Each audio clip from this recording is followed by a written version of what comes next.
Back in the good old days, sports video games focused on one thing, and that was fun. Fun over realism, fun over being authentic. Fun and addicting. That was the game. And nothing was quite as fun as the NHL Hitz games.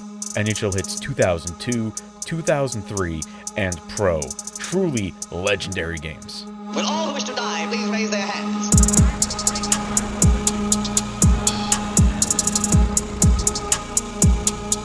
NHL Hitz is a series released by Midway, the same publisher that put out NBA Jam and NFL Blitz. Those games are legendary for the absurd, fast-paced, chaotic madness, and although the NHL Hitz games are probably the least known series out of the three, they are, by far, the most fun I've had with any sports game ever. Started with Hitz 2002, it's fast-paced 3-on-3 hockey with very few rules. Line changes happen only between periods, fights are not only included but almost encouraged. You can hit anyone as much as you want. Knock them over, slam them into the glass, hell, smash them through the glass. It's all fair game. Penalties? Who needs those? Penalties aren't fun. Getting struck by lightning is. Why the hell are you on fire? Because fires are fun, of course.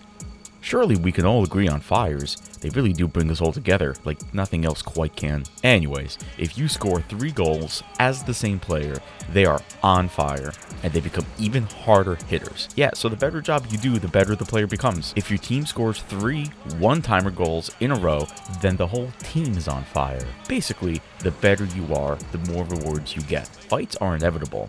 On top of beating the crap out of players just being fun, there's actually strategy to it. When you lose a fight, that player is removed for the rest of the game. If you know there's a specific player on the opposing team that's lighting you up, you can beat him up and kick him out. Oh, by the way, you can punch players in the face-offs. Face-offs are like a little puzzle. Certain moves counter others. A big sweep with the stick stops a fast jab with their stick. Are they trying to sweep you? It's alright, just punch them. It's simple to pick up, but it can feel like a hell of a lot to process when you're new, especially the pure speed of the game. It's fast, 100%. You can always drop the difficulty at first, just to get the hang of it, then you can up the difficulty later.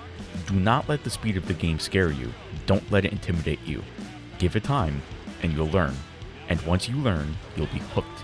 Once you're used to the game, you can take the league on and try to win the Stanley Cup, or even the Midway Cup. Wait, what the hell's the Midway Cup? It's kind of like the Stanley Cup, but it's not Stanley? It's Midway. I'm pretty sure Stanley was sold out of my local Target anyway. This is a true story. I don't remember this happening, but my mother does, and she's adamant this happened. It must have been when I was like 10 or 11.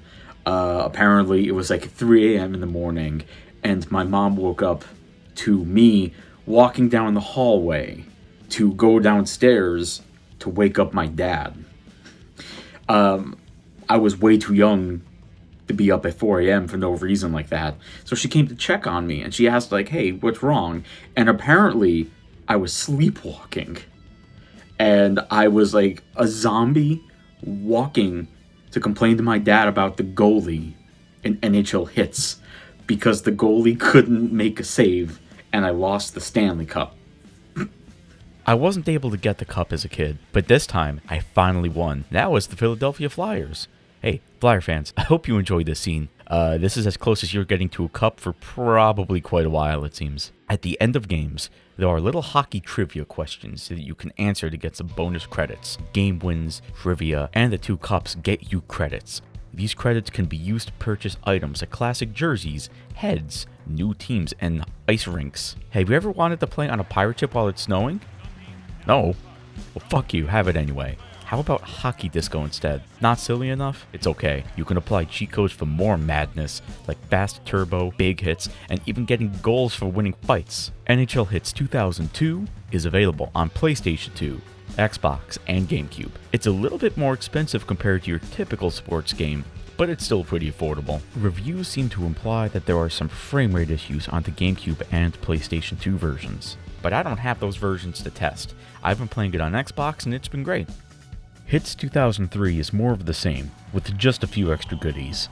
Now you can block shots and poke checking is made easier. Graphics are a step up. especially the animations. I've seen plenty of amazing goalie moves that stopped my shots. The game, however, is more or less the same, just with these additions and a franchise mode. It might just be me, but 2003 feels slower than 2002. I could be wrong, but to me it feels slightly slower, but it's definitely harder. It seems harder to get goals, and a lot of that has to do with the goalies. Some of those crazy animations allow them to do spectacular saves that just were not possible in 2002. Those fun, crazy games of you winning 10-1 in 2002, not anymore, you're not. You really have to fight to win in this game.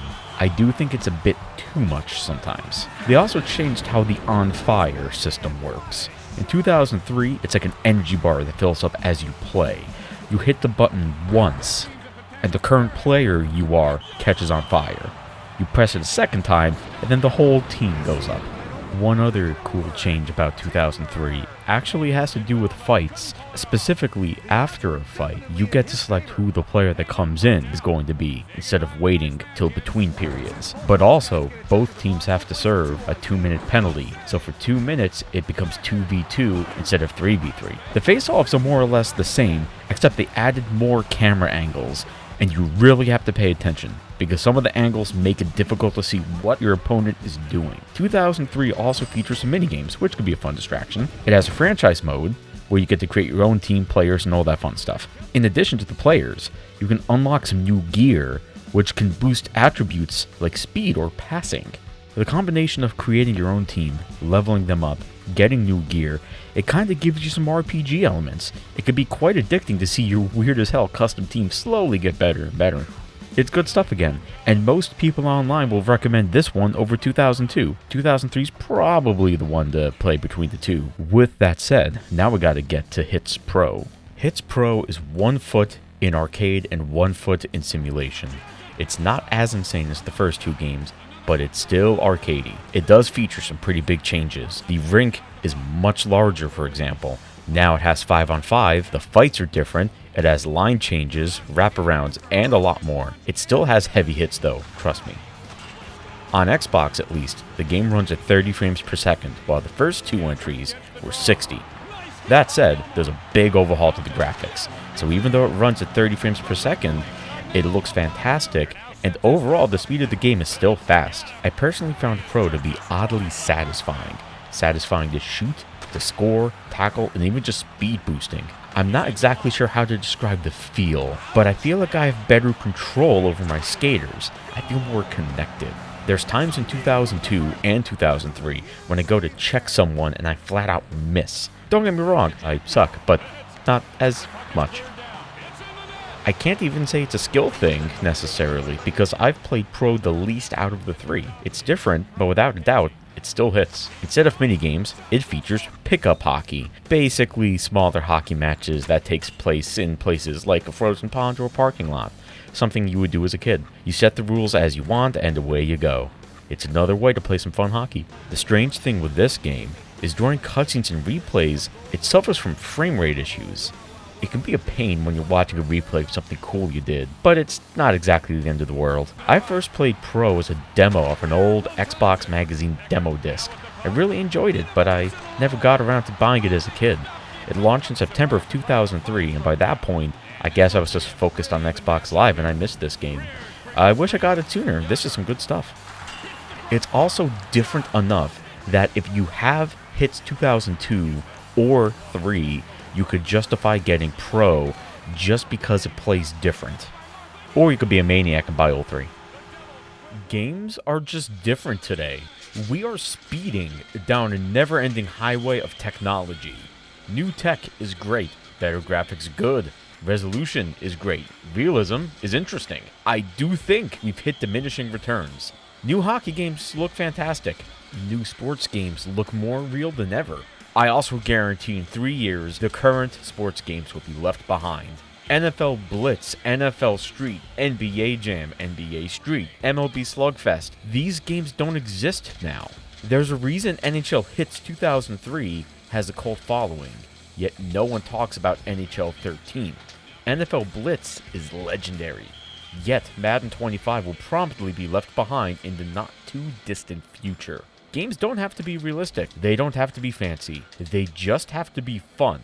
And nothing is more fun than NHL Hits.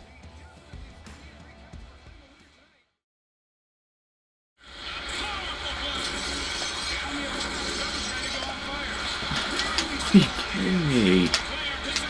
Thank you. Holy shit.